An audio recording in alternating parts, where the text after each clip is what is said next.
Ang paghihiganti ay hindi sagot sa kalayaan. What's up mga Karizar? Okay, Super DM update tayo. Super DM guys, nakawala no sa mga dumukot sa kanya. Kaya ito bumabanat na naman si Super DM sa pagkawalan niya no.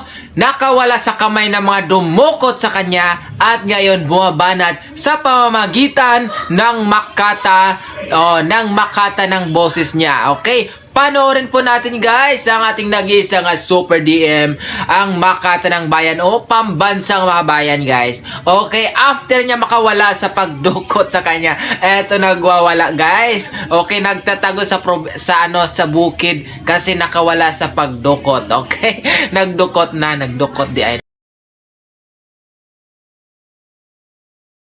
Wala nang intro-intro, nandito na naman ang inyong Makata ng Bayan o Pambansang Makata.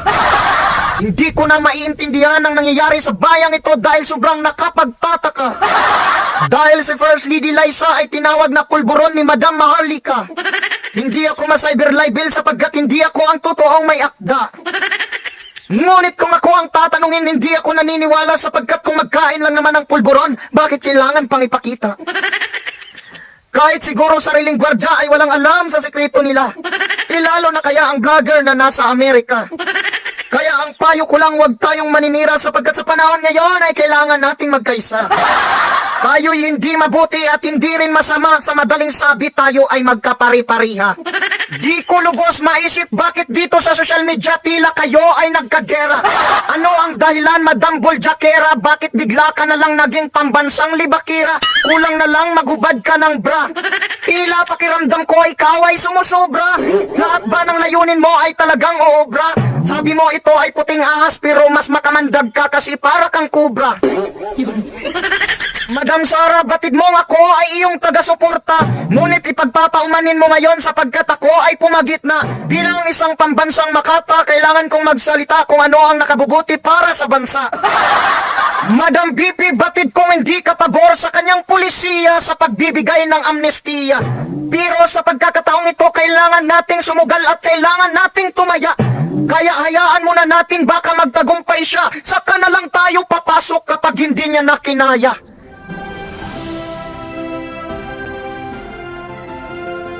Tulad ng sinabi ni Dr. Rosie Rizal, kahit sa mga dayuhan hanggat maaari, wag natin idaan sa karahasan.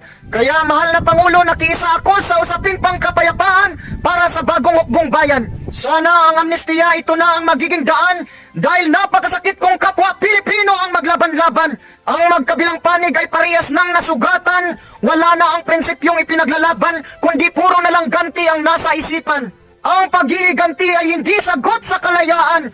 Magkaisa tayo kung talagang ang layunin ay kabayanihan upang maging handa sa pang-api ng mga dayuhan. Ang kaaway ay napakasarap maging kaibigan. Hindi totoo na magtatagumpay tayo kapag gumamit ng karahasan. Kaya't lagi ninyong tandaan na ang katotohanan ang magpapalaya sa atin mga kaibigan.